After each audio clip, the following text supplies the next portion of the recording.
What's up, everybody?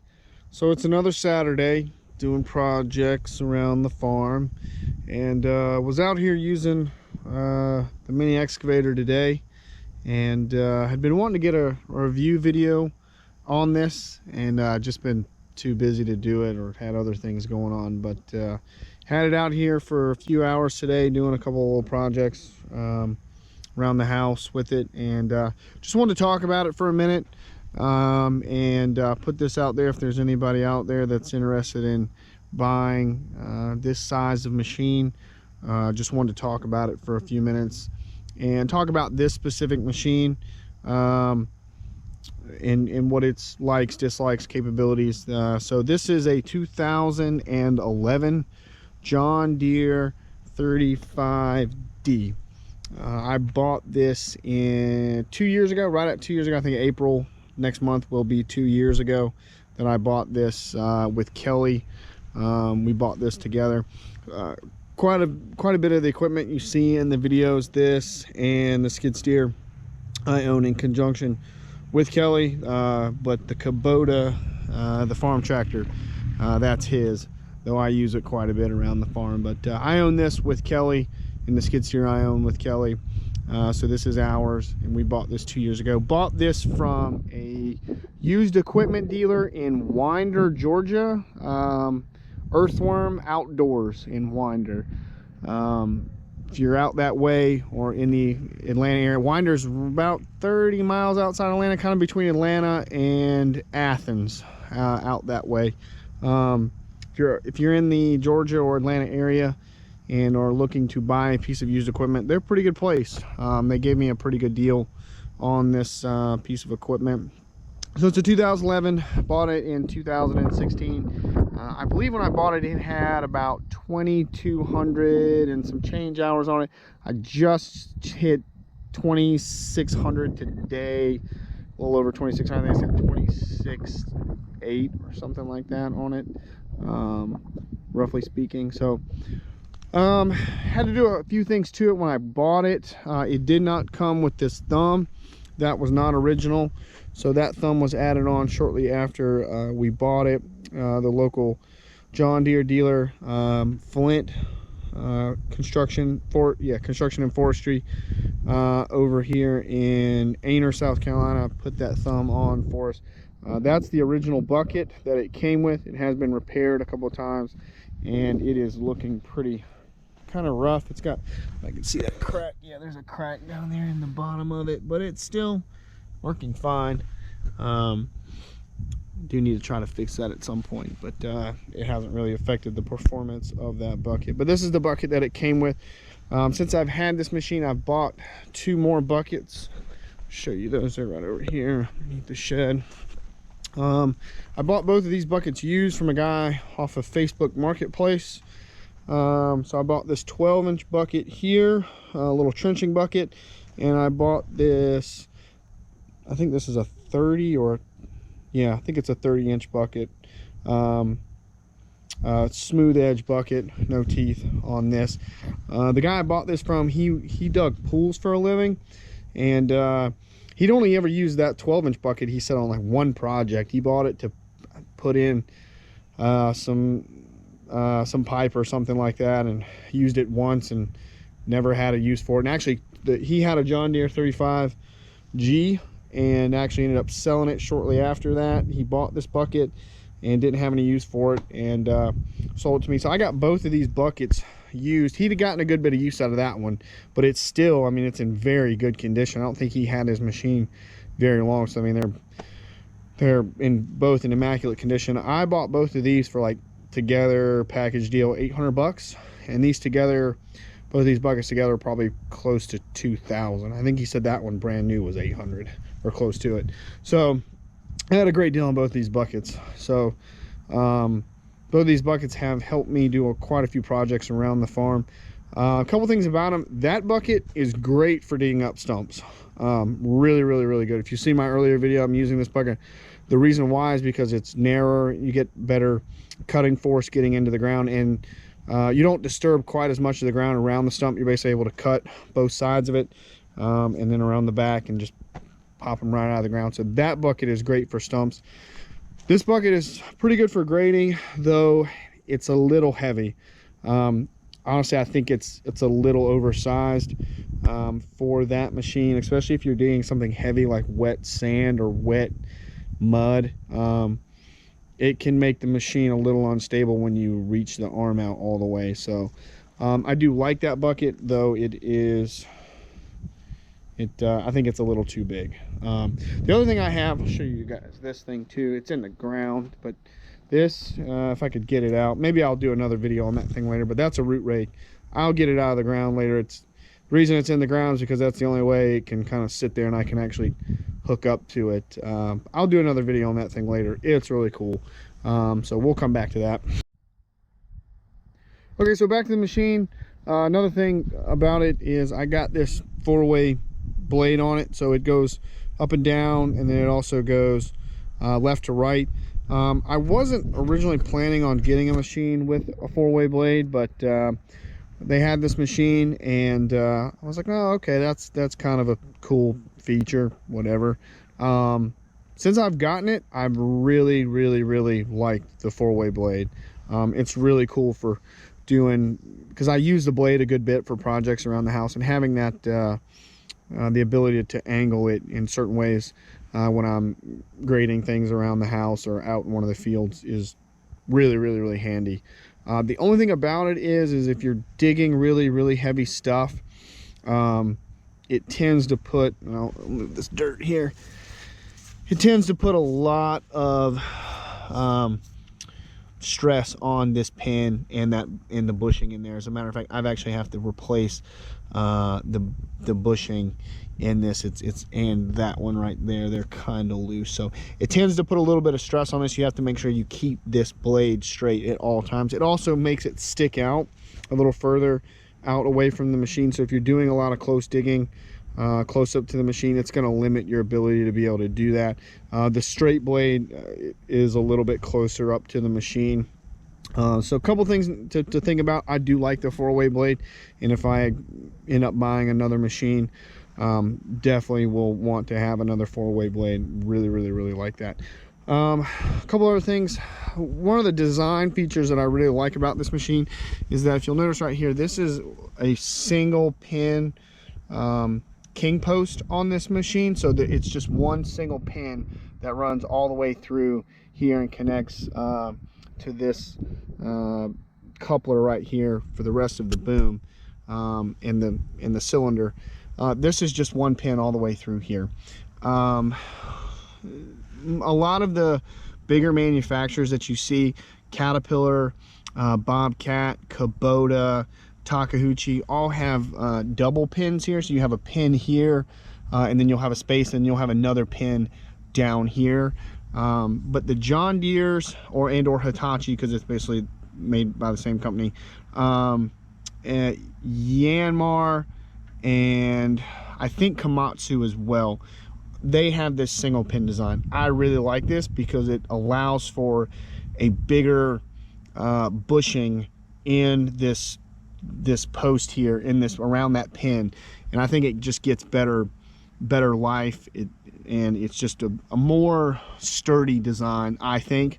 So I really like that. You'll see this on most of the John Deere's except for the newer 26Gs and 17Gs have a double pin design, which is weird because I know the old 26Ds or 27Ds had the single pin design, so they went in the newer G models to a double pin. Not really sure why, but I do like this. The 35Gs and on up, 50G, 60G, 85G, all keep this single pin post design. I really like that. So you'll see that's a little bit different than some of the other manufacturers out there.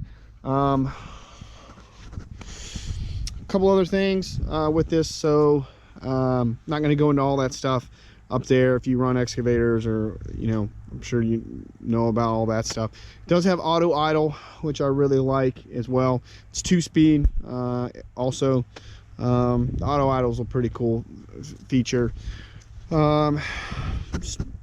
Foot pedals, as far as everything in here goes, pretty standard. foot room is pretty decent. I do not like the ergonomics though of the joysticks. Your armrest is down here, and then your joystick is all the way up here. I hardly ever am resting my arms on this when I'm using this machine. So this would have been a lot better if this would have been up a little higher, you know, to be able to grip these joysticks, because I like to be kind of up here at the top. It's just not very ergonomical, at least for me. I don't like it. So that's one of the drawbacks about this machine when I'm running it that I don't like. So my arms and my shoulders tend to get wore out sometimes if I'm on this thing for a long time. Other than that, accessibility is actually pretty good for this machine. Open up the back, you can see it's pretty open in there to be able to get to everything. I wish it was a little wider, but for the most part, the accessibility is pretty good here. Accessibility over here on this side is actually really good. I do like this flip up door system here.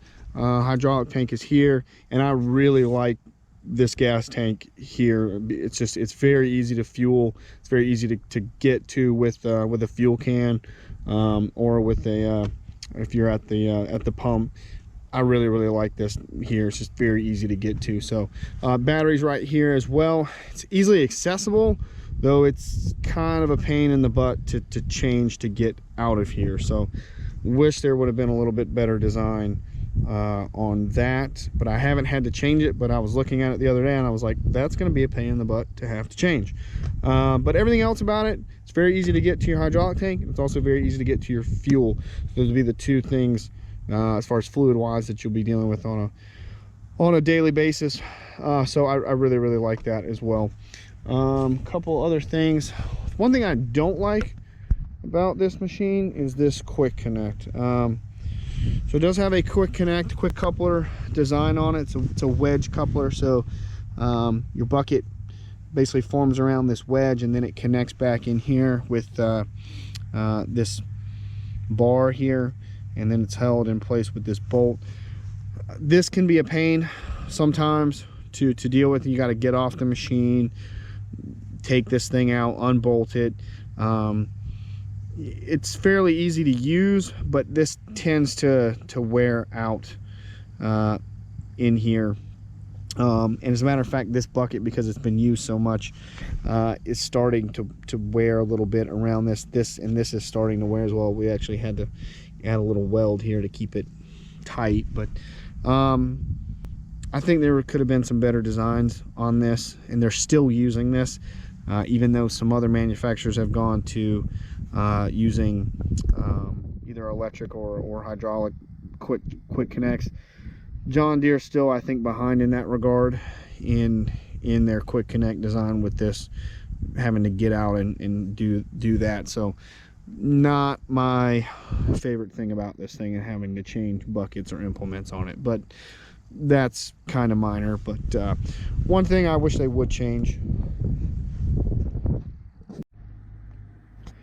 Another thing about this machine, it is not a zero turn. It does have a counterweight back here as well, so it's not zero turn, though the new 30Gs that John Deere just came out with are zero turn. So that's not a big deal for me. I'm not in and around real tight quarters with this machine, but if you're looking for a zero turn, the 35 series, I don't believe, even without the counterweight, are zero turns. But the new 30Gs, which are really nice machines, it's pretty much the specs, I think, across the board are almost the same with the 35. It's just it comes with the zero turn option. So that's one other thing to think about. So a couple other things I'll talk about here. Power and reliability. First of all, power wise, this machine, for its size, I've been very impressed with the power of this machine. Everything about it is just sturdy and thick, and I really like that, because I'm out here on the farm doing projects with this thing, and picking up trees and logs and digging things up, and it's just everything about it has been power wise great. One of the main reasons for that is because the ground here that we're digging in is just soft, loamy sand. It's not very hard. It's not hard packed clay. Especially with that 12-inch bucket over there on it, this thing can really get into the ground and dig here in this environment. So I think some of the power on it is amplified by that, the fact that I'm digging in such soft ground. But for its size, this machine is very powerful, and I've been very impressed so far with its capabilities in that regard. Reliability, I'm gonna go ahead and tell you that this thing has been super reliable for me so far. The engine in it is great. If you keep it on about 3/4 throttle, it'll run all day, no problem, on a tank of gas. I think the fuel tank holds like 10.6 gallons. It's right here. Where is it? Yeah, 10.6 gallons is what it holds. It'll run all day on a tank of gas, and it's the engine on it has never gone down on me. Never had a problem with it failing to start, even in cold weather. It cranks right up every time. I think it has a Yanmar engine in it, and those things are super reliable, and it's been every bit of that since I got it. Never had a problem with it starting or running at all. And so the way it runs, I wouldn't be surprised if the engine in it ran 10,000 hours or more. It's been really great in that regard as far as its reliability. And like I said, I just can't say enough about, for its size, the power in it has been really good for us. Do I want a bigger machine? Of course. I think everybody that runs equipment wants a bigger machine, but it's been able to do about 90% of everything I've needed, Kelly and I have needed to do out here on the farm so far. So been really impressed with both the power and the reliability of this machine since I got it. One other thing I'll say about power with this is the drive motors have a lot of power as well. Not only does the hydraulic system, as far as working the boom and the arm and the bucket, have power, this thing will push dirt, no doubt about it. Most of the time when I'm pushing something really heavy, I don't have a problem with the machine not being able to push it. I have a problem with it not being able to get enough traction on this sandy ground to be able to push whatever I'm pushing. It has a ton of power as far as the pushing aspect on it, and that's another thing as far as its power that I've been very impressed with this machine. It can push dirt or push debris or whatever it is I need without too many problems. And that's another thing I've been very surprised with since I got this machine, is how much power are in the drive motors. So not only does it have power as far as the digging aspect of it, but also in the drive motors to be able to push things with the blade in the front has also been extremely impressive so far. So all in all, I've really been impressed with this machine. So far it's done 90% of what Kelly and I have wanted to do out here at the farm. When I first bought it, I was a little concerned that it might be slightly undersized for some things, and it has been to a degree, but in other ways I've found, wow, I didn't think this machine was going to be able to do this or handle this, and it's performed admirably. So if you're looking at getting a machine and you got a small farm like we do, check out John Deere. Check out the 3.5 tons. They're really great machines. We'll see you guys later.